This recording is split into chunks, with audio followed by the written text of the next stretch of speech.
Greetings, Otaku Faithful. Thank you for joining me again this week. Once again, it's Larry Williams, OAW Commander-in-Chief, and I'm here to kick off the first of my Legend of Korra episode reviews right here on Otaku Assemble! Weekly, as always, I'm here to bring you the latest in this week's Legend of Korra episode review. Now, before I jump into this episode review, there is something I do have to address. And I know a lot of you are going to think, oh, Larry, you do this every video. Why don't you just get into the review? You update us, or you have to talk about something at the beginning of every video. Fuck that. Sit down, pay attention. The reason why I put these messages and these updates and shit like that at the beginning of the videos, because it's the only way to catch your attention. Otherwise, you ain't give a shit. So I actually have something that's worth talking about in this video, so bear with me, okay? Because this is pretty fucking important.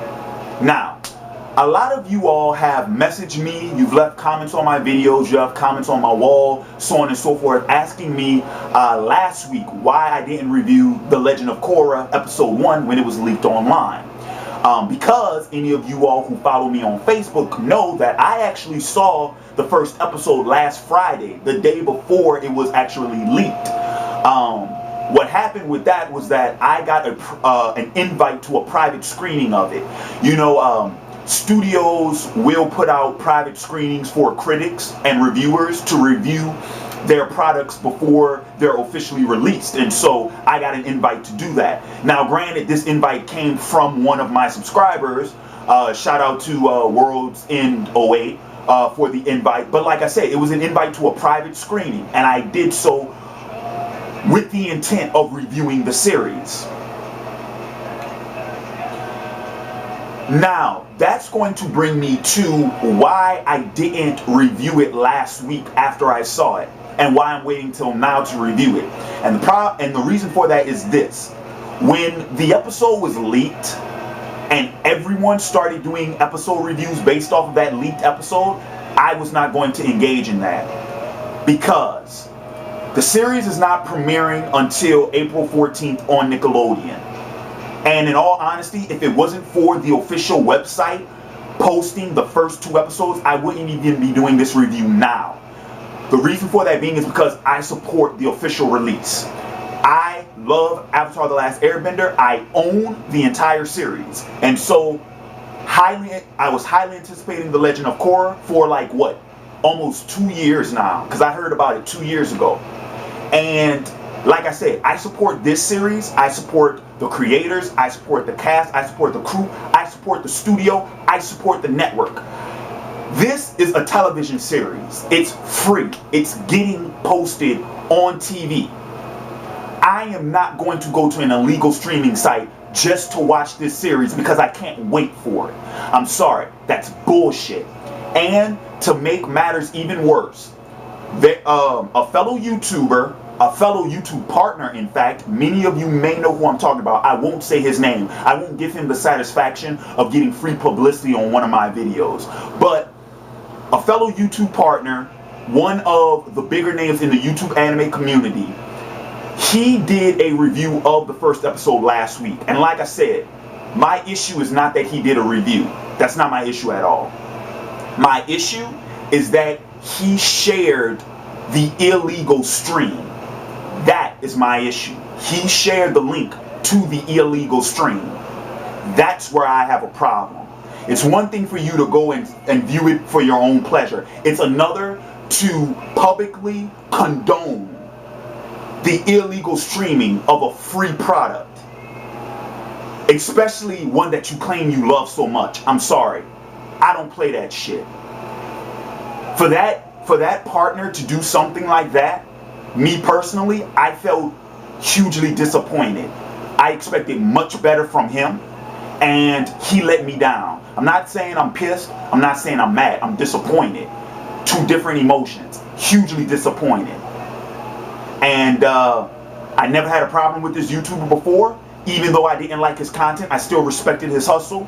But I'm sorry, I just lost a huge amount of respect for that YouTuber. That, and taking in consideration all that bullshit he did over that Viz Media shit, the whole manga stream shutdown shit, yeah, I just lost tons of respect for that YouTuber. So I'm done. Like I said, so to answer your all's question, Larry, why didn't you review that episode, the first episode, sooner? Because I wasn't doing it until Nickelodeon officially released it. Period.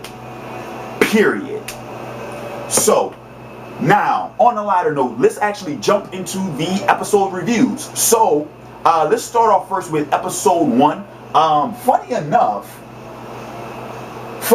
the episode is this series is, the seasons are actually being labeled just like the first season, where just like the first season's series, where the seasons are in books. So this is book 1, Air, and episode 1, entitled Welcome to Republic City. Now, in the first episode, of course, we get introduced to Korra, who is the new Avatar. She was born in the Southern Water Tribe, and under the tutelage, well, I can't really say so much, tutelage, under the tutelage and under the protective eye, the watchful eye of the Order of the White Lotus. Korra has begun her Avatar training, and when we are formally introduced to the character, she is a young woman, a teenager, who has already managed to master 3 of the 4 elements, which are water, earth, and fire. And so one of the major goals, one of the major plot points for this series is that she will be learning the final element of air, which me personally, I think that's a perfect approach for this new series, because let's face it, in the first series, what was the one element that we never saw Aang learn? Air. Why? Because Aang was already an airbender from jump. We never saw airbending training in the first series. So to have it to where that's the last element that the next Avatar would have to learn, and having that be the main goal for this new series, I love. I think that's a great approach. So what happens is Korra, her having to learn airbending. Of course, there's only one person who could teach her airbending, and it just so happens to be Aang and Katara's son, whose name I keep forgetting. Tenzin. Thank you, Tenzin. Tenzin is sort of, I guess you can call him the airbending authority. He is the only airbending master in the world. Let me say that, because we do learn that Tenzin actually has a family of his own. I think he has 3 kids of his own. 3 with 1 on the way. So he has 4 kids of his own, and they are airbenders. But he is the residential master, and so of course he's the only one that can train Korra. And this leads Korra to Republic City, which Republic City is a technologically advanced steampunk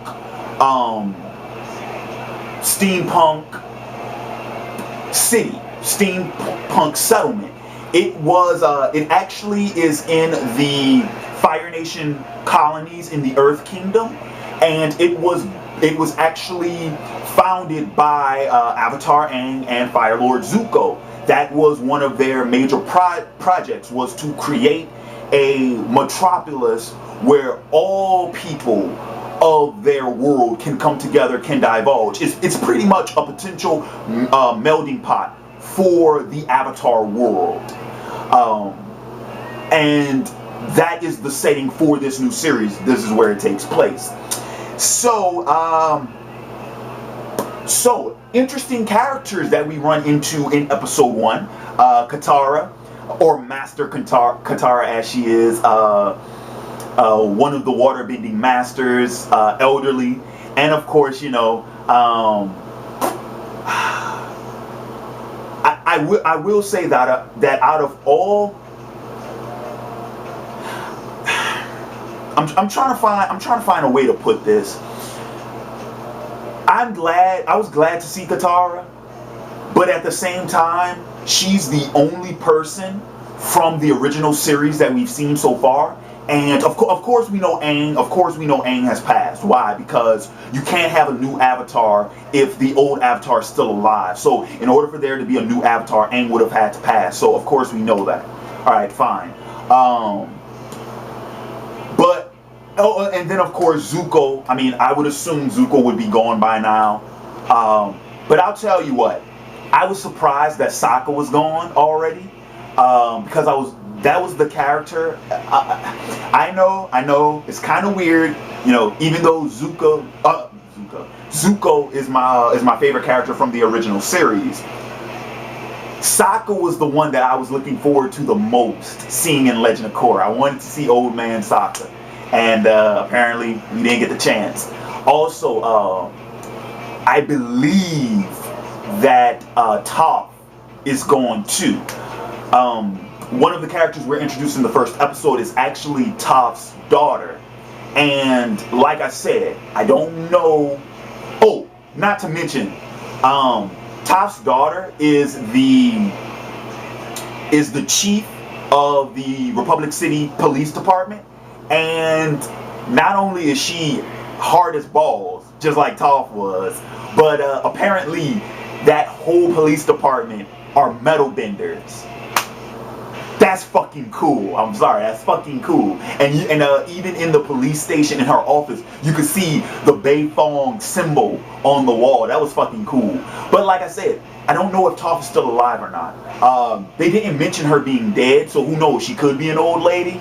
But like I said, to say that Katara is the only character from the original series that's appeared so far, I do have to say that's a bit of a disappointment. Oh. And for the record, the creators, I'm sorry, I love you guys, but y'all fucking down bad for that fucking Zuko's mom shit. Like, they teased the shit out of us in the first episode about that shit, and they never fucking resolved. Y'all fucked up for that. That's what's fucked up with y'all, man. Y'all down bad for that shit, man. That's fucked up. That's fucked up. Just don't bring it up, man. Why you had to bring it up and then you didn't give us no fucking exposition? That's fucked up, man. That's fucked up. Okay, to wrap up my episode 1 review, I do want to mention the last interesting character. Apparently, the other in addition to Korra's airbending training, the other huge plot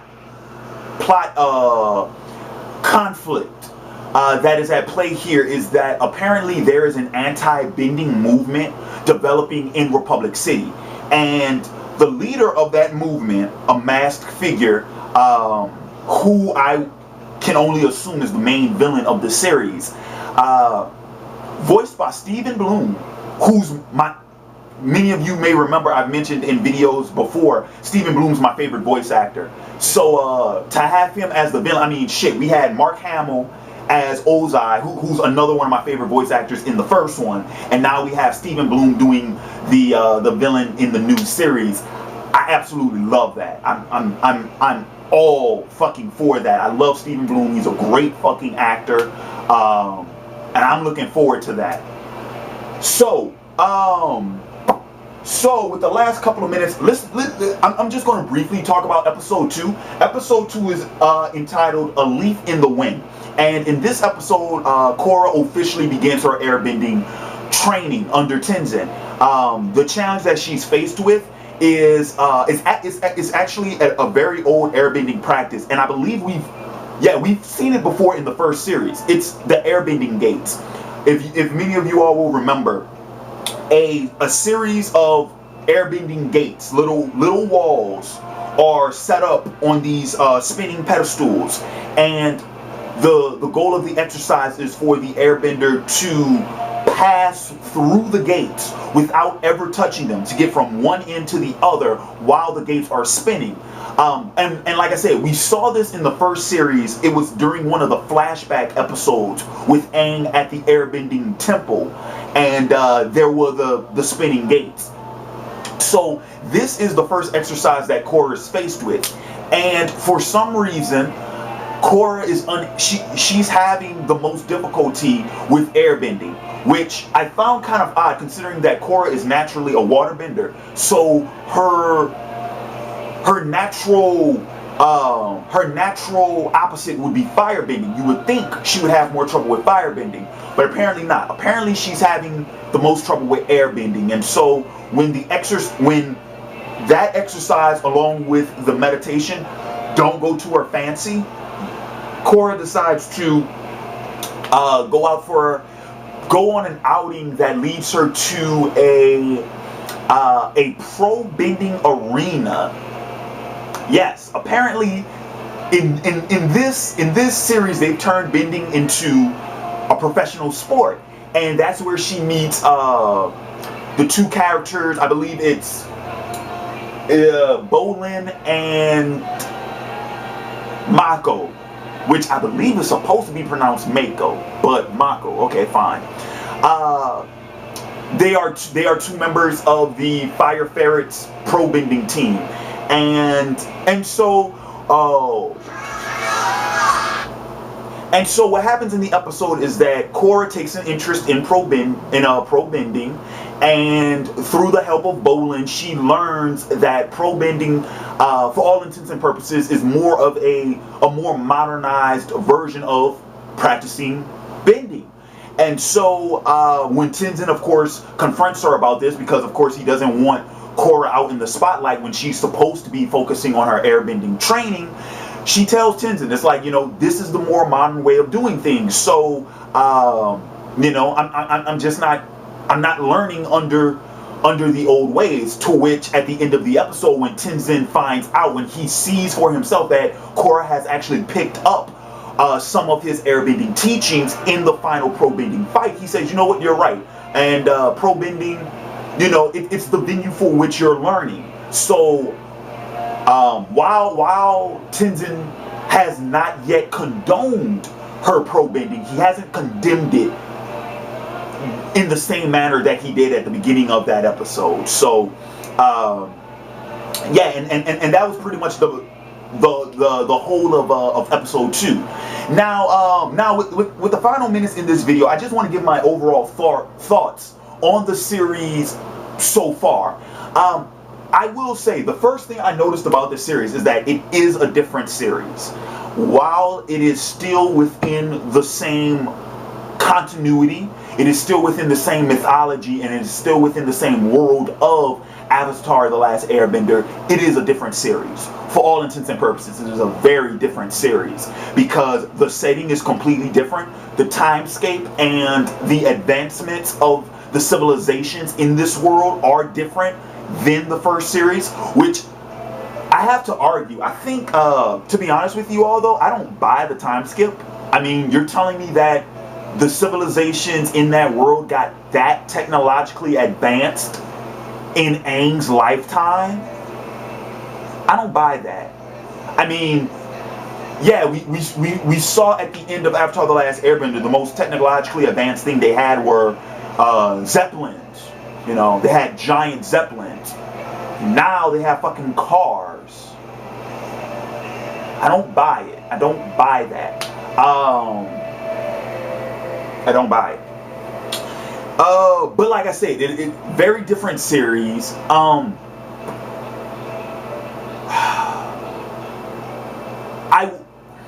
Okay. Like I said, different series. Okay, so the characters. I do like the characters. I do like the new cast of characters. I think this is where we're starting to see ties to the older series, in that the characters, while they are new characters and they are new personalities and they're done in their own ways, you can see the residue from the original series. You can see, what I'm saying is this, the things that made the characters from the first series memorable, you can see traces of that in these new characters, and that's what I like. I enjoy that a lot. The writing, that's another thing. Another thing that made me realize that it was a new series is that, like I said, the writing is done in the same manner of the original series. However, it's a bit different. there are very subtle differences, but when you listen, like in things like in dialogue and things like that, when you hear them, you pick up on them, and those are the distinguishing factors between the two series. I mean, just watching episode 2, there were a few lines that I caught where I was like, yeah, they wouldn't have said that in the first series. So it's a new series. Like I said, the animation is incredible, and the animation is phenomenal. I love the settings. The backgrounds are beautifully rendered.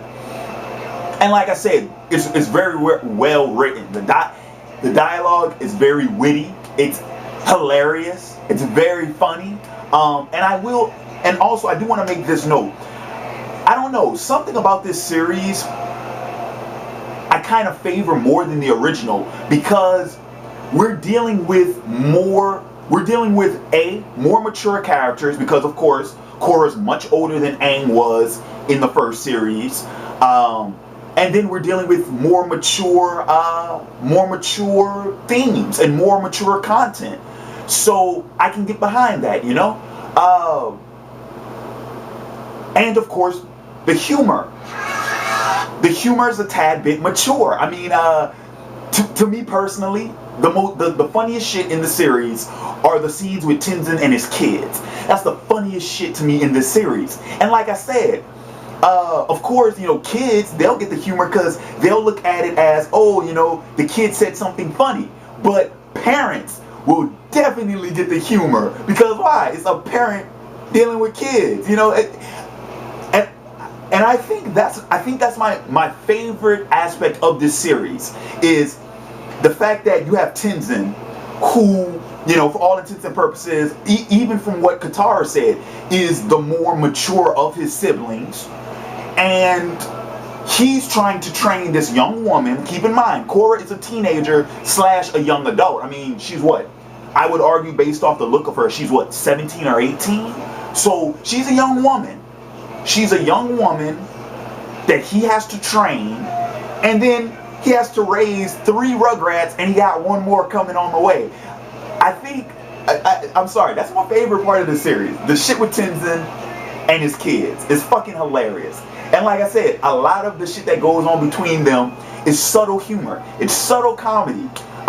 Just a line or 2 of dialogue, but it has me in fucking stitches. I love it. I love it. So yeah, I just passed up my 20-minute mark not too long ago. So yeah, those are pretty much my final thoughts on the series. One more thing I want to mention. The idea of probending and the way in which they invented that game, I love it. I love it. It's like a cool blend of dodgeball and, I'd say dodgeball and maybe football. Yeah. I like it. I like it. I thought it was very inventive. I thought it was very clever the way they comprised that game. And I'm looking forward to seeing more of it in the future. So with that said, that's going to wrap up my review of the first 2 episodes of The Legend of Korra. And like I said, once The Legend of Korra starts up on Nickelodeon on April 14th, I will be reviewing the series weekly. But of course, I'm going to pick up with episode 3. So with that said, this has been Larry. Well, before I go, just to keep you all up on the up and ups, what's coming up later this week, wrapping up this week's uploads, my month of Miyazaki review for Laputa Castle of the Sky, and that'll be my last one for the month of Miyazaki. Yeah. And with that said, guys, thanks for joining me for this video. Please, in the comments below, let me know what you think about the episodes. Let me know what you think. Also, if you haven't seen these episodes yet, if you haven't seen them yet, please watch them on KorraNation.com. Please watch them on the official website. Legal, free fucking streams. Support this series. Support this series, because I'm sorry, you can't sit there and claim to be an Avatar: The Last Airbender fan or a Legend of Korra fan and you won't support it legally. You're full of shit. Real talk, you're full of shit. I'm calling you on it right now. Any of you all who claim to be Avatar The Last Airbender fans or the Legend of Korra fans and you don't support it by watching a legal stream or watching it on television, you're full of shit. You're full of shit.